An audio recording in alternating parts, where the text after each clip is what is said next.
Selamat hari Minggu dan selamat Hari Raya Pentakosta.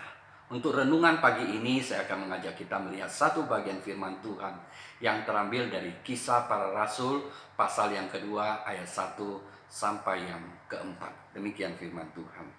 Ketika tiba hari Pentakosta, semua orang percaya berkumpul di satu tempat. Tiba-tiba turunlah dari langit suatu bunyi seperti tiupan angin keras yang memenuhi seluruh rumah di mana mereka duduk, dan tampaklah kepada mereka lidah-lidahnya seperti nyala api yang bertebaran dan hinggap pada mereka masing-masing.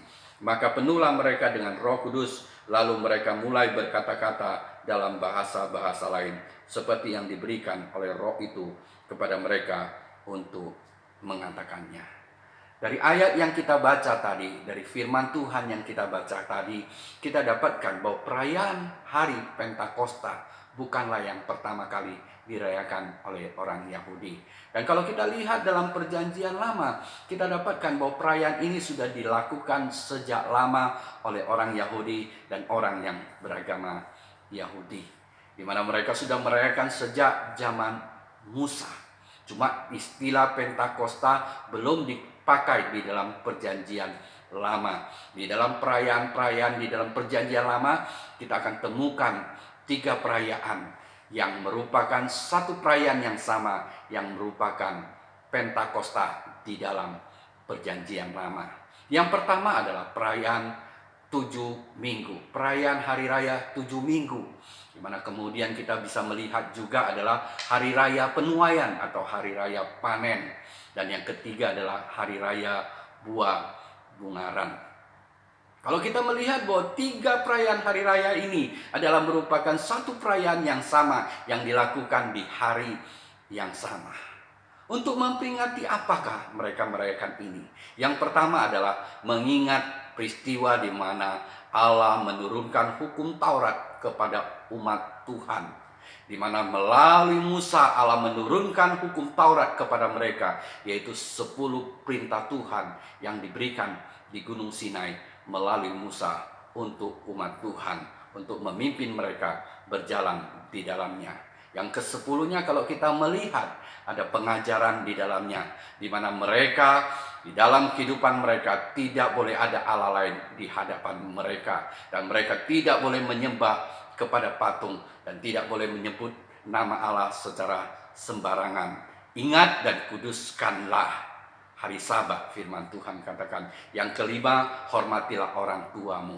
Jangan membunuh, jangan berzina, jangan mencuri, jangan mengucapkan saksi dusta, dan juga yang terakhir adalah jangan mengingini milik orang lain. 10 hukum itu diberikan kepada umat Tuhan. Dan kemudian tak kala mereka masuk di tanah perjanjian, Allah memberkati mereka sedemikian rupa, hasil gandum yang begitu banyak, dan mereka bersyukur, dan syukur itu pun mereka rayakan pada saat peristiwa perayaan Pentakosta. Mereka mempersiapkan diri untuk menuai tuaian yang pertama, di mana sabitan yang pertama itu mereka persembahkan kepada Tuhan sebagai buah sulung yang mereka persembahkan sebagai korban bakaran, selain korban-korban yang lain, untuk dipersembahkan kepada Allah sebagai korban yang menyenangkan hati Tuhan. Itulah Pentakosta yang di dalam perjanjian lama, di mana kita melihat dari Paskah yang pertama sampai kepada 50 hari kemudian di Gunung Sinai, di mana itu terjadi pada hari yang ke-50, diturunnya Roh Kudus. Mereka jadikan itu menjadi satu perayaan yang mereka sebut perayaan-perayaan tadi yang kita kenal sebagai hari raya Pentakosta. Kemudian kita melihat setelah melewati satu masa yang panjang, mereka kemudian mengambil kata Pentakosta ini dari bahasa Yunani, yaitu Pentakoste, yang artinya hari yang ke-50, yaitu yang seperti yang saya sebutkan tadi, dari Paskah sampai kepada Pentakosta, yaitu hari yang ke-50. Jumlahnya adalah hari yang ke-50 mereka merayakan Pentakosta. Tapi kemudian setelah perjanjian baru kita melihat ada pergeseran makna, di mana di dalam perjanjian baru, di dalam kekristenan, di mana kita merayakan pesta Pentakosta bukan lagi merayakan hari turunnya Taurat. Tetapi kita melihat bagaimana kita sekarang merayakan hari Pentakosta adalah merayakan harinya turunnya Roh Kudus. Di mana Roh Kudus turun ke dalam dunia, Roh Kudus hidup di dalam kehidupan umat Tuhan. Dan kita melihat bagaimana itu semuanya terjadi adalah di mana Roh Kudus turun. Jadi kalau begitu, apakah Roh Kudus dalam perjanjian lama dia tidak ada di dalam dunia ini? Tentu tidak. Roh Kudus berkarya dalam perjanjian lama, tetapi di dalam hal-hal yang khusus dan kepada orang-orang yang khusus dia berkarya dan memenuhi mereka dan memakai mereka. Tetapi di dalam perjanjian baru kita melihat Roh Kudus dicurahkan kepada kita semua. Setiap orang percaya dimeteraikan, diberikan Roh Kudus untuk ada di dalam kehidupan kita, berkarya di dalam kehidupan kita. Inilah yang terjadi di dalam perjanjian baru. Dan kalau kita melihat antara Pentakosta perjanjian lama dengan Pentakosta perjanjian baru, ada kesinambungan peristiwa yang kita bisa lihat. Kalau di dalam perjanjian lama kita melihat turunnya hukum Taurat kepada mereka. Hukum Taurat yang memimpin mereka, bagaimana mereka berjalan di dalamnya. Tetapi pada hari Pentakosta di dalam perjanjian baru, di mana Roh Kudus diberikan kepada kita, bukan hanya memberitahukan bagaimana kita berjalan, tetapi Dia yang adalah Parakletos, penolong, memimpin kita bagaimana berjalan seturut dengan firman Tuhan, yang memberikan pencerahan terang di dalam hati dan pikiran kita untuk mengerti akan firman Tuhan. Bahkan Dia menolong kita untuk berjalan seturut dengan firman Tuhan itu. Ada kesinambungan pekerjaan Tuhan di dalam kehidupan umat Allah. Di dalam perjanjian lama kita melihat bahwa hari Pentakosta adalah penuaian, di mana mereka menuai hasil gandum.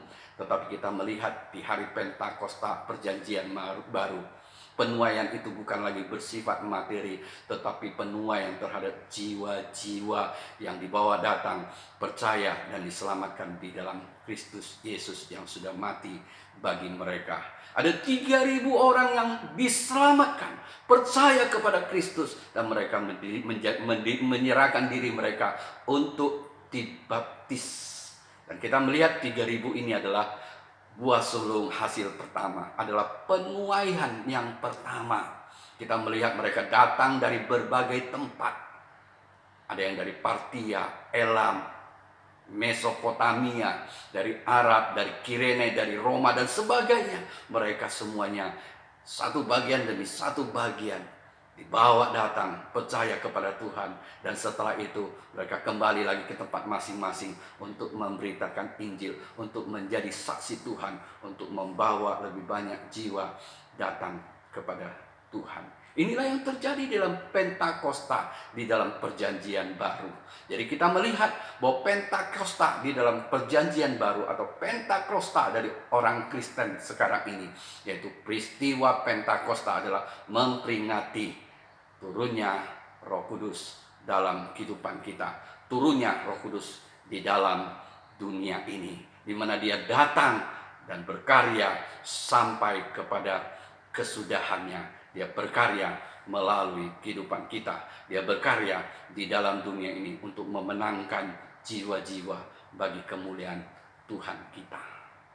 Dan kita melihat bagaimana mereka dipenuhi oleh Roh Kudus. Dan setelah mereka dipenuhi Roh Kudus, mereka berbahasa dengan bahasa-bahasa dari bangsa-bangsa yang lain.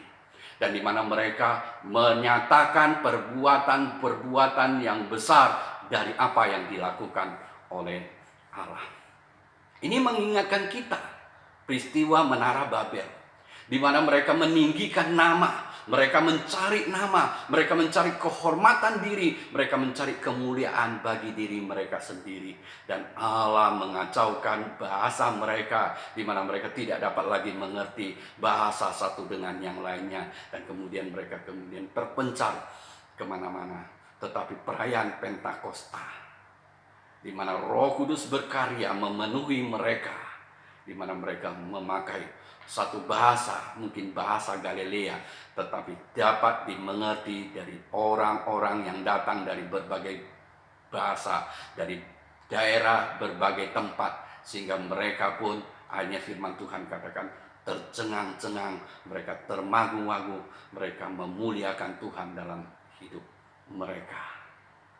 Jadi yang pertama kita melihat bahwa karya dari bagaimana orang dipenuhi oleh Roh Kudus adalah bagaimana mereka memuliakan Tuhan, meninggikan Tuhan di dalam hidup mereka, melalui perkataan mereka. Jadi kalau ada orang yang mengatakan dia kepenuhan Roh Kudus tetapi hanya memuliakan diri sendiri, maka kita harus pertanyakan apakah dia kepenuhan Roh Kudus atau kepenuhan roh yang lain. Jikalau ada orang yang mengatakan dia kepenuhan Roh Kudus tetapi dia memuliakan manusia atau memuliakan pengajarannya semata atau teologianya semata, maka kita perlu bertanya apakah dia dipenuhi oleh Roh Kudus atau roh yang lain. Karena kita melihat orang yang dipenuhi oleh Roh Kudus ada tujuan yang utama dalam hidupnya, memuliakan nama Tuhan, meninggikan nama Tuhan melalui hidupnya, melalui perkataannya, melalui tingkah lakunya, melalui apa yang dia lakukan dalam hidupnya. Dan kemudian bagaimana kemudian firman Tuhan katakan mereka tercengang-cengang, termangu-mangu, mereka kagum dengan apa yang dilakukan oleh umat Tuhan. Tetapi ada juga sebagian daripada mereka yang mengatakan mereka mabuk anggur, mereka mabuk anggur manis, dikatakan oleh firman Tuhan. Apakah mereka mabuk anggur manis? Tentu tidak. Memang ada persamaan orang yang dipenuhi oleh Roh Kudus dengan orang yang dimabuk anggur. Tetapi ada perbedaan yang sangat signifikan antara orang yang dipenuhi oleh Roh Kudus dengan orang yang mabuk anggur. Orang yang mabuk anggur memang ada persamaan. Di mana orang yang mabuk anggur itu mereka dipengaruhi, mereka dikuasai oleh kemabukan mereka oleh karena anggur itu.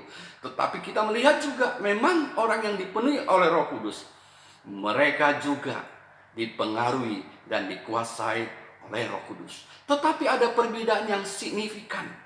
Orang yang dipengaruhi, orang yang dimabuk oleh karena anggur di dalam hidup mereka, mereka tidak dapat mengendalikan diri mereka sendiri lagi.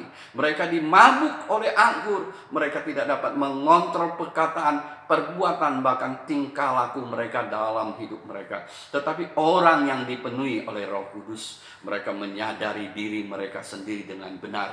Mereka dapat mengendali diri mereka dengan sebaik mungkin di dalam perkataan, perbuatan, bahkan tingkah laku mereka. Jadi orang yang dipenuhi Roh Kudus, mereka dapat memuliakan nama Tuhan, tetapi dengan kesadaran penuh di dalam hidup mereka. Karena kita tahu Roh Kudus tidak pernah memaksakan kehendaknya kepada setiap orang. Dia mau menginginkan segala sesuatu datang dari hati dan pikiran kita yang memuliakan Dia. Inilah karya Allah kita. Inilah karya daripada Roh Kudus. Oleh sebab itu kalau ada orang yang kepenuhan Roh Kudus mengatakan aku dipenuhi Roh Kudus, aku tidak dapat mengendalikan diri, maka kita perlu juga mempertanyakan apakah dia dipenuhi Roh Kudus atau roh yang lain.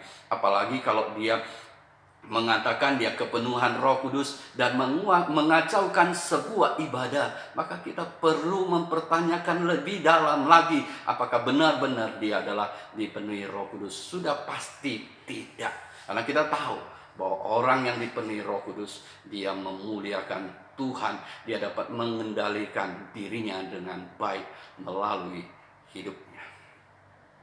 Nah, kalau orang itu mengatakan mereka mabuk anggur, mereka semua bangkit berdiri dan diwakili oleh Petrus. Petrus berkata-kata kepada mereka bahwa tidak mungkin mereka mabuk anggur karena pada saat itu baru jam 9 pagi.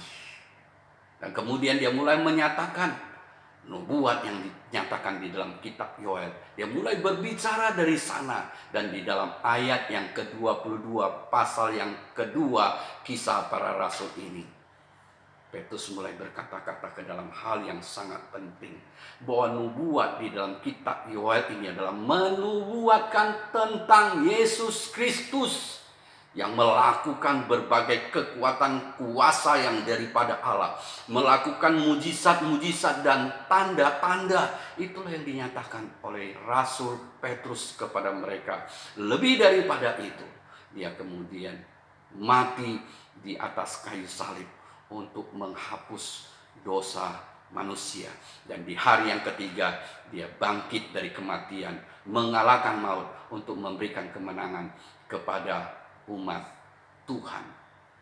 Inilah yang dikaryakan oleh Roh Kudus. Tatkala manusia, orang-orang yang percaya dipenuhi oleh Roh Kudus, dia memuliakan Kristus dan dia memberitakan Injil Tuhan. Inilah salah satu ciri daripada karya daripada Roh Kudus. Tatkala karya kepenuhan Roh Kudus itu terjadi dalam setiap orang yang percaya, di mana yang pertama dia memuliakan Kristus di dalam hidupnya, di mana dia di dalam hidupnya memberitakan Injil Tuhan. Mungkin ada orang yang bertanya, kan Roh Kudus itu adalah Allah, dia berhak dong memuliakan dirinya karena dia Allah. Tapi kita harus ketahui bahwa firman Tuhan berulang kali mengatakan dia diutus oleh Bapa, dia diutus oleh Yesus Kristus datang ke dalam dunia ini adalah untuk mempermuliakan Tuhan kita Yesus. Itulah tugas. Dan lebih jauh lagi kita melihat bahwa kenapa dia harus mempermuliakan Kristus Yesus. Karena Kristus Yesus Tuhan kita adalah pusat daripada Injil. Pusat daripada Injil, di mana kita tahu Injil adalah kekuatan daripada Allah. Injil adalah kuasa daripada Allah untuk menyelamatkan setiap orang yang percaya. Tidak ada seorang pun yang dapat diselamatkan oleh pemberitaan-pemberitaan yang lain. Tidak ada seorang pun. Orang hanya bisa diselamatkan oleh karena pemberitaan Injil. Karena Injil adalah kekuatan Allah. Injil adalah kuasa Allah untuk menyelamatkan setiap orang yang percaya. Orang yang dipenuhi Roh Kudus, dia memuliakan Kristus. Orang yang dipenuhi Roh Kudus, di dalam hidupnya ada gejolak-gejolak untuk memberitakan Injil Tuhan. Berapa hari yang lalu ada seseorang mengatakan kepada saya, dia mengatakan bahwa berita Injil ada sesuatu yang sudah lama, semua orang pun sudah tahu. Dia mau katakan bahwa itu adalah berita yang sudah kuno, semua orang sudah tahu. Dia mengatakan kita tidak perlu lagi lah memberitakan karena semua orang tahu. Kita beritakanlah berita yang lain. Sepertinya sangat sederhana, tapi saya katakan ini sangat mengerikan. Berita lain yang seperti apa yang mau diberitakan? Apalagi itu di mimbar-mimbar gereja Tuhan. Berita apa yang mau diberitakan? Bisa mengerikan. Tapi kita bicarakan aja yang sederhana saja. Apakah di mimbar Tuhan kita cukup hanya memberikan motivasi-motivasi tentang kehidupan, bagaimana kita menjalani hidup ini, tanpa ada Injil lagi? Dan itu pun mengerikan. Karena kalau itu dibiarkan, di mana pemberitaan firman Tuhan di gereja Tuhan hanya bicara tentang bagaimana memotivasi manusia, maka tidak lama gereja itu akan menjadi sebuah yayasan sosial, hanya sekedar tempat orang kumpul-kumpul yang sekedar satu kala bagi berkat Tuhan yang merupakan sembako semata. Dan kuasa Tuhan tidak lagi dinyatakan di sana karena tidak ada pemberitaan Injil. Tidak lagi ada jiwa yang sungguh-sungguh boleh percaya dan diselamatkan olehnya. Kita bersyukur kepada Tuhan, Roh Kudus berkarya sedemikian rupa di dalam kehidupan orang percaya. Tak kala dia dipenuhi oleh Roh Kudus, dia memuliakan Kristus dan dia memberitakan Injil Tuhan melalui hidupnya sehingga banyak jiwa dimenangkan, diselamatkan. Dan lebih lanjut lagi kita melihat bahwa orang yang kepenuhan oleh Roh Kudus di dalam kehidupannya ada kasih, ada kepedulian, ada kerendahan hati. Inilah yang kita lihat di dalam kehidupan jemaat Tuhan yang mula-mula. Di dalam kehidupan mereka ada kasih yang begitu nyata, ada kepedulian yang begitu nyata, ada kerendahan hati yang kita boleh lihat dalam hidup mereka.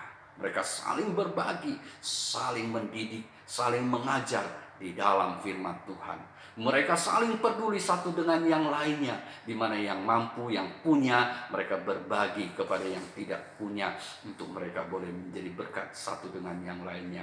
Dan di dalamnya ada kerendahan hati, sehingga mereka boleh saling melayani satu dengan yang lainnya. Sehingga kita melihat melalui hidup mereka, Injil diberitakan dengan begitu luar biasa, dan semakin banyak jiwa yang diselamatkan. Dalam waktu dekat saja ada 5.000 orang yang percaya kepada Tuhan. Dikatakan hanya laki-laki, belum termasuk perempuan dan anak-anak. Jadi kalau kita hitung, bisa sampai belasan ribu orang yang percaya kepada Tuhan dalam waktu yang singkat. Kita perlu dipenuhi oleh Roh Kudus. Dan kita mau meminta supaya Allah, Roh Kudus, memenuhi hidup kita. Tapi bagaimana kita dipenuhi oleh Roh Kudus? Mungkin kita banyak menemukan metode-metode bagaimana kita dipenuhi Roh Kudus. Tapi ada satu hal yang saya mengajak kita merenungkan secara mendalam. Bahwa Roh Kudus itu adalah Allah. Dan dia adalah Allah yang berdaulat. Apakah dia memenuhi orang ini dengan Roh Kudus atau tidak memenuhi orang-orang itu dengan Roh Kudus. Dan dia tidak dapat diintervensi oleh perbuatan-perbuatan yang kita jalani dalam hidup kita. Dengan kata lain, mungkin kita bisa ambil contoh. Ada orang yang berkata, kalau saya berdoa puasa selama 7 hari 7 malam, saya percaya Roh Kudus akan memenuhi hidupku. Apakah bisa terjadi seperti itu? Belum tentu. Karena dia adalah Allah yang berdaulat. Dia tahu apa yang harus dia lakukan lebih daripada apa yang kita pikirkan. Dan apa yang dia lakukan tidak dapat diintervensi oleh apa yang kita perbuat. Tapi kita juga tahu ada penuntunan-penuntunan firman Tuhan. Kita tahu bahwa Allah menyenangi kita berhubung dengan erat, dengan dekat, dengan akrab dengan Dia.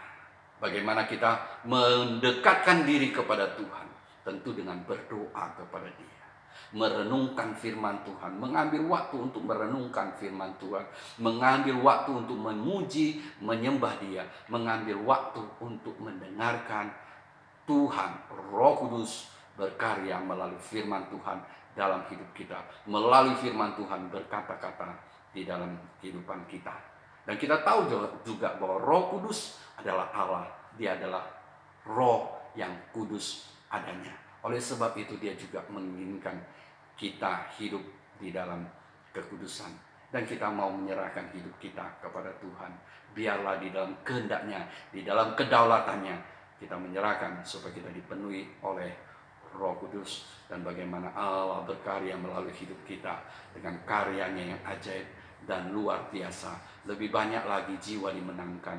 Dan yang utama lagi kita melihat bagaimana melalui hidup kita nama Tuhan ditinggikan, nama Tuhan dimuliakan, jiwa-jiwa berdatangan kepada Tuhan untuk percaya dan memperoleh keselamatan. Karena ada Injil yang terus diberitakan di mimbar-mimbar gereja yang menangkan banyak jiwa kepada Tuhan.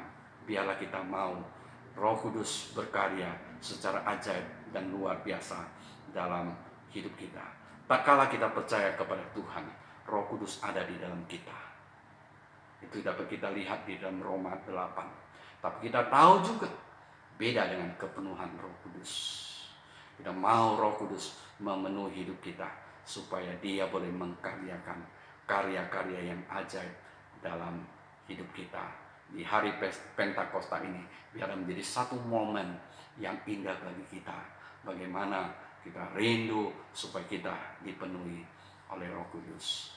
Amin. Kita berdoa. Bapa yang di surga, terima kasih Tuhan untuk kasih-Mu yang besar dalam hidup kami.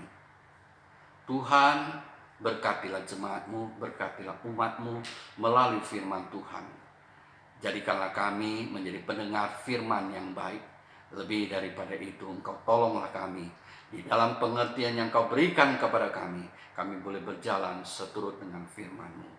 Inilah doa kami ya Bapa, yang kami alaskannya di dalam nama Tuhan Yesus Kristus.